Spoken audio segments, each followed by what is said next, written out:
هل أنت شغال ب100% من قدراتك العقلية؟ هل أنت مميز عن غيرك ولا شبه غيرك في كل حاجة؟ ليه الناس بتقلد غيرهم وبيزيفوا من شخصيتهم بدل ما يبقوا مميزين ويتصرفوا بطبيعتهم؟ النهاردة في الحلقة دي هنتكلم عن التصرف بطبيعتك وتقليد غيرك. أهلا بيكم في حلقة جديدة من بودكاست ظبط وكلمني، معاكم الهوست ماكسز والكو هوست دوحة. التصرف بطبيعة الواحد دي أنا شايف إن هي تعمل اللي في دماغك من غير ما تكون مهتم غيرك هيبص عليك إزاي ولا هيقول عليك إيه. يعني من الآخر مش مهتم بوجهة نظر غيرك، مش مهتم بآراء غيرك، فبالتالي بتتصرف بطبيعتك. أنا شايف إن ده معنى إن أنت تتصرف بطبيعتك من الآخر، يعني إن أنت ما تهتمش خالص غيرك هيقول إيه. ان انت تتصرف على طبيعتك هو ان انت ما تبقاش حاطط في دماغك الناس هتقول عليك ايه يعني. بعمل الفعل ده عشان انا عندي ثقة في نفسي وعارف ان انا مش بعمل حاجة غلط، او مش بعمل حاجة تضرني يعني، او مش بعمل حاجة تضر حد يعني بمعنى صح. انا افتكرتك هتقول انا مش بعمل حاجه تضرني وتسكت، اللي هو اقول هو سايكوباسي ده ولا ايه، مهتم مهتم بنفسه ومش مهتم بغيره. انا شايف ان الناس بتقلد بعضها، لان دي طبيعه موجوده فينا كبني ادمين وحتى موجوده كمان في الحيوانات يعني. موضوع ان انت تقلد غيرك، ده بيضمن لك ان انت ما تكررش اخطاء غيرك، يعني تتعلم من اخطائهم وتقلدهم في تصرفاتهم مع المصاعب والمواقف وكده. وفي نفس الوقت برضو تقليد الغير بيضمن لك ان انت تكون مقبول اجتماعيا.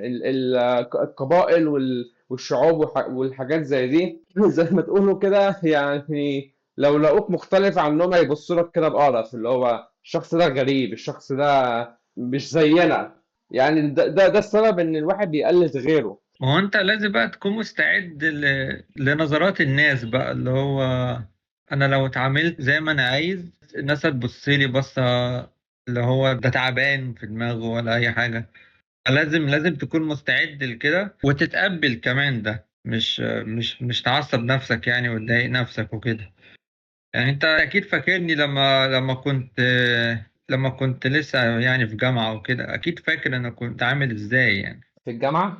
اه. مش فاكر، لا وضح انت كنت عامل ازاي. مش انت كنت بتقولي ان انا كنت بتصرف على طبيعتي جدا، بتصرف يعني بجرأة وكده، ومش بيهمني حد يقول عليا حاجة. اه.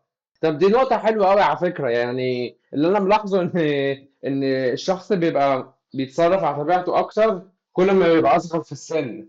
يعني اللي انا لاحظته ان الاطفال بتلاقيهم بيتصرفوا على طبيعتهم بنسبة اعلى بكتير من المراهق، وهكذا برضه المراهق بيتصرف بطبيعته اكتر من الشاب، والشاب بيتصرف بطبيعته اكتر من واحد بقى راجل او ست وكده يعني.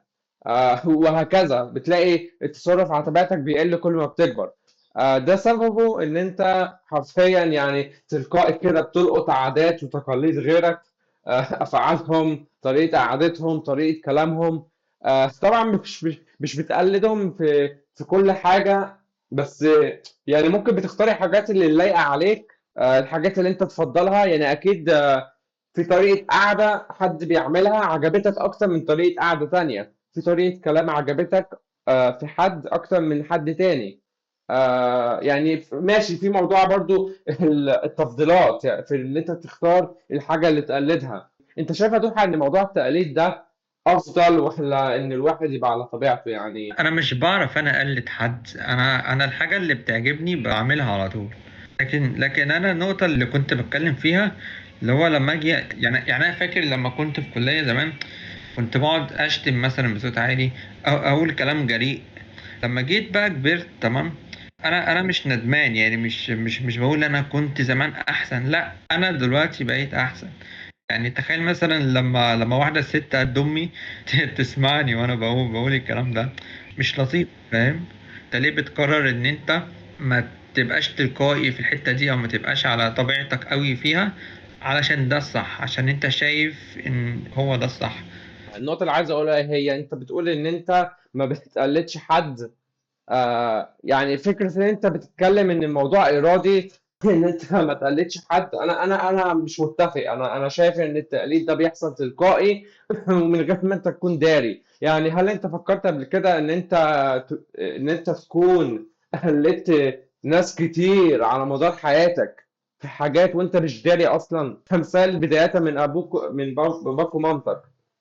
طبعا دول اول ناس بتقلدهم. يعني حرفيا الكلام بتتعلمه منهم من وانت صغير، طريقتهم في التعامل مع الناس. وطبعا بقى لما تبتدي تخرج من بره البيت وتقابل ناس بقى جداد وتبص حواليك، تلاقي نفسك تلقائي برضه عمال تقلد في الناس الجداد اللي انت شفتهم دول. وتلاقي بقى خليط من الحاجات اللي انت بتكتسبها من اللي حواليك وبتعملها وانت مش داري. وانا ممكن اكون بقلد الناس بس في الحاجات الكويسه اللي شايف فيها نفع ليا. ابويا مثلا في صفات كويسه جدا، قلت لا، انا لازم ابقى زيه. عايز بقى تسميها بتقلد، عايز بقى تسميها اكتساب مثلا صفات او افعال، يعني سميها زي ما تسميها يعني. انا شايف ان كلمة اكتساب وكلمة تقليد انا شايفهم زي بعض في النقطة اللي احنا بنتكلم عليها، في السياق اللي احنا بنتكلم عليه دلوقتي. يعني سواء تكتسب او تقلد الاتنين زي بعض. التقليد يعني التقليد فعلا بيبقى ليه تفضيلات. يعني انت ما تقلدش واحد بيسرق عشان انت من النوع اللي هو ما يسرقش. وتقلد الناس في الحاجات الكويسة عشان انت شخص كويس. بس الفكرة برضو انا في مثل بس ما اعرفش، يعني ممكن انت تقوله لي لو انت عارفه، اللي هو ايه، ان انت حرفيا مراية لمجموعة الصحاب اللي انت بتتصاحب عليهم. لو انت اتصاحبت على ناس حرامية هتبقى حرامي زيهم، لو اتصاحبت على ناس كويسة هتبقى كويس زيهم. واخد بالك؟ هو انا مش عارف غير الطيور على اشكالها تقع، اللي هو الناس الزباله بيتلموا على بعض والناس الكويسه بيتلموا على بعض. انا متفق في حته فعلا من ان الناس اللي شبه بعض هم اللي بيبقوا مع بعض، يعني بينجذبوا لبعض وكده. يعني حتى اللي هو ايه، المثل المتخلف ده اللي هو opposite attracts، اللي هم الناس اللي عكس بعض بينجذبوا لبعض، ده كلام فارغ. حسب دراسة علمية عملوها، بيقولوا ان لما درسوا كذا آه، ازواج ناس متجوزين يعني، درسوهم لقوا ان هم شبه بعض في الصفات بنسبة عالية قوي، ونادرا ما يلاقوا اتنين عكس بعض في الصفات. يعني فعلا موضوع ان اتنين عكس بعض دول ينجذبوا بعض ده كلام فارغ، ده مش حقيقي. المفروض يتنفروا من بعض. ناس كتير بتعمل الحركة دي ان هم يروحوا مع شخص عكسهم تماما ويفتكروا ان العلاقة هتنفع. يعني لو حد في التعليقات عنده يعني اعتراض على الجملة دي وعايز يقول لي ان فعلا ان هو في علاقة مع حد عكسه والعلاقة شغالة من غير اي مشاكل، يقول لي في التعليقات وكده. انا شايف ان انا اصلا الناس اللي انا مصاحبهم كلهم بيكون فيهم كده صفات معينة، مثلا زي ان هم مش بيحبوا يكلموا ناس كتير، مثلا بيحبوا يقعدوا لوحدهم كتير. ان انا كنت فاكر ان احنا مختلفين شوية عشان ما فيش بينا اهتمامات مشتركة قوي. يعني واحد بيحب الجيمنج، انا ما اعرفش بحب الاغاني الراب. بس لما بنيجي نقعد كده سوا، اللي هو لا، احنا في بين حاجة مشتركة وحاجة قوية جدا كمان. فمش عشان ما فيش اهتمامات مشتركة يبقى لا، احنا ممكن نقعد ونكون شبه بعض جدا. الصفات مش في الحاجات المشتركة. انا ادركت الحته دي فعلا في حلقه الفرخه التخينه اللي عملناها. لما جينا نتكلم behind the scenes وكده. لقيت ان يعني ماشي فيه اهتمامات مشتركه، بعض الحاجات زي الالعاب والكلام ده، بس من ناحيه الشخصيه كمان حاسس ان احنا متشابهين جدا في الشخصيه، سواء فرخه التخينه او سواء دوحه. وانا حاسس ان في حاجات مشتركة في الشخصية نفسها. يعني بعيدا عن الاهتمامات وكده. هي الفكرة إن أنا شايف إن لما أنت بتقلد غيرك، يعني ماشي بتبقى مقبول اجتماعيا، بتبقى ممكن تنجح عادي، يعني ممكن تبقى إنسان ناجح عادي لو أنت بتقلد غيرك. لأن غالبا تقليد غيرك، بالذات الناس الناجحين اللي غيرك، بتقلد منهم النجاح، تلاقي نفسك نجحت زيهم. هما مشوا في مسار معين، أنت قلدت المسار بتاعهم، لقيت نفسك نجحت. ماشي تمام، ممكن يحصل كده. بس الفكرة ان برضو حاسس ان ما بقاش في حد مميز الفترة دي، او عموما على مدار البشرية كلها ما فيش حد مميز يعني. ان كل الناس بتقلد بعض في طريقة الكلام بالذات. يعني انا لما باجي اتواصل مع الناس وكده بتلاقي حتى ان هم بيسألوا نفس الأسئلة، بيقولوا نفس الكلام، بيردوا نفس الردود. اللي هو مفيش كرياتيفيتي خالص.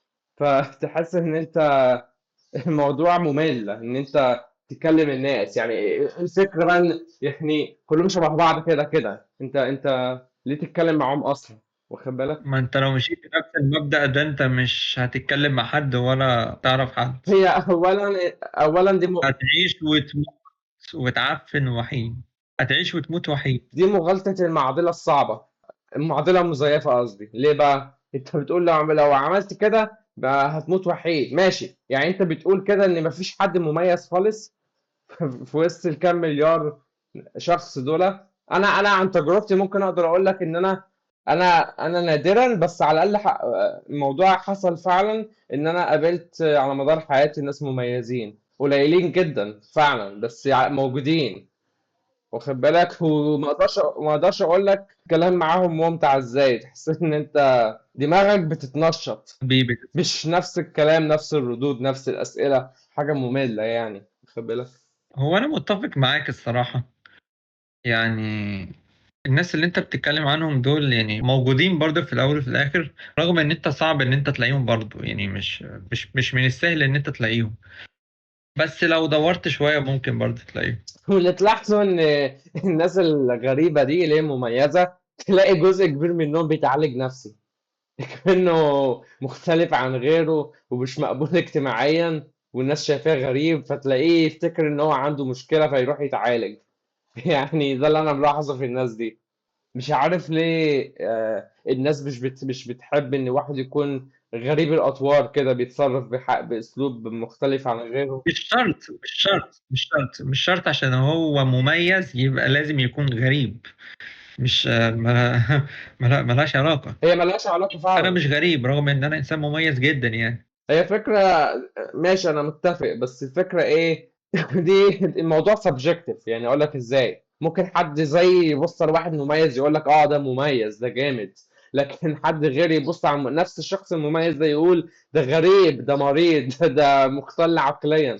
يعني الموضوع سبجكتيف، موضوعي، مش اوبجكتيف. واخد بالك؟ كل واحد نظرته للشخص المميز بتختلف عن التاني. ماشي، هي كده كده هتبقى سبجكتيف برضه. لكن احنا بنتكلم برضه من وجهة نظرنا احنا. يعني هل انت مثلا اي حد هيكون مميز هو لازم هيكون غريب؟ لا، ملهاش علاقة يعني. انا متفق، يعني الموضوع كله سبجكتيف. وبرضه حتى موضوع ان الناس اللي بتقلد بعض دول، الموضوع برضه سبجكتيف. يعني ممكن الناس تبص على اللي هو الشخص اللي ايه شبه. غريب اصلا؟ يعني ايه غريب اصلا؟ غريب يعني مختلف. ما هو كلمة غريب يعني مختلف، بيعمل حاجات غريبة عن الباقي. اللي هو ايه؟ مش عارف اقولها لك ازاي يعني. افتكرت غريب اللي هو بمعنى ويرد. ما هو ويرد فعلا، هو ويرد. يعني انا كمثال لما بدخل اكلم ناس على النت وكده بلاقي الناس اول كلمه يقولها لي انت ويرد، انت ويردو، انت معرفش مريض ولا كلام كده. تحس ان هو في تنمر، وانا باخده على اساس انهم جمله. اه انت بتقول عليا مميز يعني، ماشي شكرا يعني. شكرا حبيبي، تسلم. اه. لو دي مجامله ان انت تقول لي ان انا غريب يا اخي.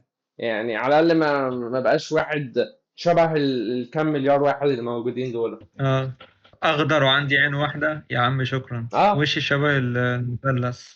هرم. بس وشك شبه الهرم. فهمت. الافاتار بتاعي. انا قعدت شويه يا عم تخيلت اللي انت بتقوله. ويلكم ويلكم. مش مشكلة. طب ما انت دولفين. اه يا عم، ايوه. ايوه يا عم، انا دولفين. الدولفين ده اصلا ليه عندي ذكريات جميلة يعني، من وانا صغير، ويا ريت ما تفهمنيش غلط. اتحرش بيك وانت صغير. كنت بروح ماجيك لاند وانا طفل، فدي اول معرفتي بحاجة اسمها دولفين. بس فحبيت من ساعتها. اه. عسل. المهم يلا، عشان ما نطلعش بره الموضوع. فالفكرة برضو يعني موضوع الشخص المميز ده سبجكتيف من واحد للتاني. موضوع الناس اللي هم اللي شبه بعض برضو سبجكتيف من واحد للتاني. ممكن اللي في ناس تبص لك على اللي هو شبه غيره ده يقولوا اه ده شخص عاجبني مسلي ايا كان، وتلاقي واحد تاني يبص على الشخص اللي شبه غيره ده زي مثلا كمثال يقول ايه شخص ممل ده، شخص سطحي قوي، شخص ما عندوش حاجة تجذبك ليه اصلا، تحس ان هو يعني نورمي من الاخر فعلا. رأيي في معظم الناس اللي بشوفها في اليوم العادي كده. يعني طبعا في اول الحلقة انا قلت هل انت شغال بكفاءة 100% من قدراتك العقلية ولا ايا كان قدراتك عموما. حتة ان انت تقلد غيرك او تتصرف بطبيعتك، انهي منهم اللي معناه ان انت شغال ب 100% من قدراتك. انا شايف ان ناس كتير مش بتستغل جزء من قدراتها، بتستغل جزء صغير قوي من قدراتها. بلاقيهم منهم بيقلدوا غيرهم، فتحس ان الافعال اللي بيعملوها مش افعالهم هم اصلا، مش قدراتهم. يعني كمثال ايه، فصل بيتعلموا فيه الرسم مثلا كمثال، وبعدها المدرس يقول لهم ارسموا لي ازازة مية مثلا، فتلاقي كل الرسامين يرسموا لك ازازة المية بنفس الطريقة، بس تلاقي واحد مثلا منهم رسم لك ازازة المية بطريقة مختلفة خالص كده، بطريقة مميزة. عاملة برضو زي ايه، عاملة زي اللي هو اي حد ممكن يتعلم يرسم، اي حد ممكن يتعلم يعزف، اي حد ممكن يتعلم لغة جديدة، بس بتلاقي نادرا ما يطلع منهم فنانين، واخد بالك. هو موضوع ان حد يقلد حد اصلا مش بيديلك فرصة ان انت تشغل دماغك مثلا، بحيث ان انت تبدع، فاهم؟ بالظبط يعني لما بتقلد غيرك تحس ان انت مش بتستخدم قدراتك، انت بتستخدم قدرات غيرك. بتستخدم قدرات غيرك اللي غيرك اصلا مقلدة من حد غيره، واللي غيره مستخدم واخدها من غيره، واخد بالك، وهكذا. مين الاصل في الوسط كل الناس دي. هو الفكرة في حاجة ان انت لو انت مقتبس مثلا من كذا حد وحاطط برضو التاتش بتاعك، فاهم؟ ده كويس يعني. مش عارف، هو ممكن تحط التاتش اكيد، ممكن تحسن من الحاجة اللي انت قلدتها، يعني تاخدها وتحسنها تخليها احسن من الاصل. دي طريقة من ضمن طرق الابداع وكده، بجانب ان انت طبعا تعمل الحاجة من دماغك 100%، ما تكونش مقتبس. يعني انا سمعت عن واحد كوميديان كوميدي وكده، بيقول لك ان هو رغم ان هو كوميديان وكده عمره ما اتفرج على واحد كوميدي تاني غيره، عشان بيقول لك ايه، مش عايز غصب عني اقلده في النكت اللي بيقولها والطرق وطريقته في ان هو يضحك الناس. وانا شايف ان دي فعلا وجهة نظر حلوة قوي، يعني مبدأ حلو تعيش بيه ان انت. لو هو اصلا مبدع فعلا وبيكتب كوميدي حلو، مش هيحتاج متهيألي يبص على حد تاني يعني. او ممكن يحتاج، بس ما يبقاش ده شغله الشاغل يعني. الفكرة دي انت دلوقتي جبت نقطة برضو حلوة، ايه هي يا ترى الإبداع ده الواحد بيتولد بيه ولا بيتعلمه؟ يعني هل الواحد ممكن يعني لو عزل نفسه عن بقية الناس اللي في نفس مجاله ممكن يلاقي الإبداع فجأة طلع موجود فيه وهو ما كانش يعرف؟ هل كل الناس اللي موجودة عندهم إبداع وما يعرفوش؟ ولا الإبداع ده أصلا يعني، واخد بالك، يعني الناس تلاقيها ايه، بيألفوا لك اغنيه مميزه قوي، يقول لك انا كنت نايم وحلمت بالصوت الاغنيه دي فألفت الاغنيه بناء عليها. وحد تاني يقول لك انا كنت قاعد في جنينه رسمت لك الجنينه دي وبتاع. تحس برضو ان حتى الناس المبدعين بيقتبسوا من الحاجات اللي حوالينا. الابداع في حد ذاته بيجي من الحاجات اللي حوالين مننا.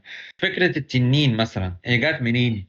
إن واحد عارف إن كان في ديناصورات عايشة من ملايين السنين، وعارف إن في حاجة اسمها نار، فجات له فكرة إن ديناصور كبير بينفخ نار. ما تلاقيش حد مثلا بتجيله فكرة من خارج المحيط بتاعنا، أو يعني الكون بتاعنا، فاهم قصدي؟ فاهمك زي انا كنت لسه هقول دلوقتي النقطه دي ايه هي.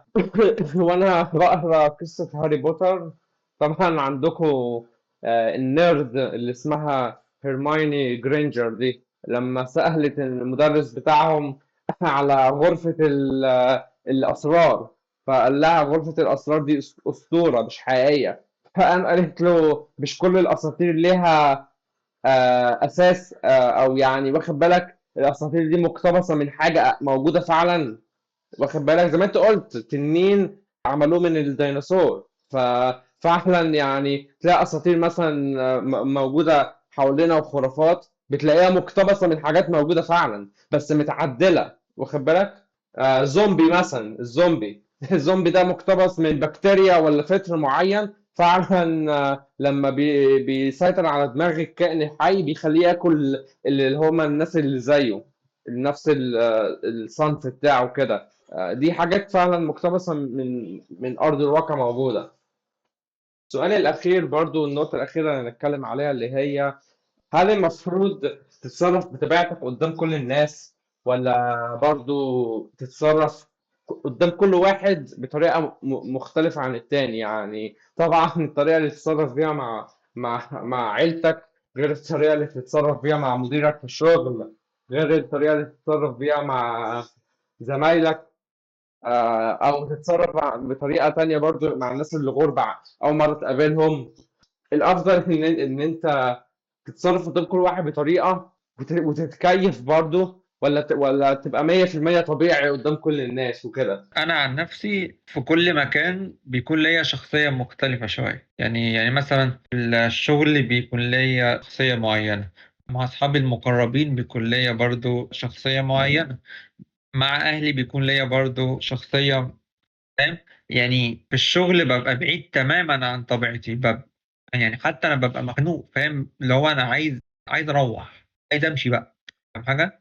لما بتقابل بقى اهلك، لا يعني جزء منك بقى رجع لك تاني، فاهم؟ لما تقابل بقى اصحابك المقربين خلاص نفسك كلها قدامك، فاهم؟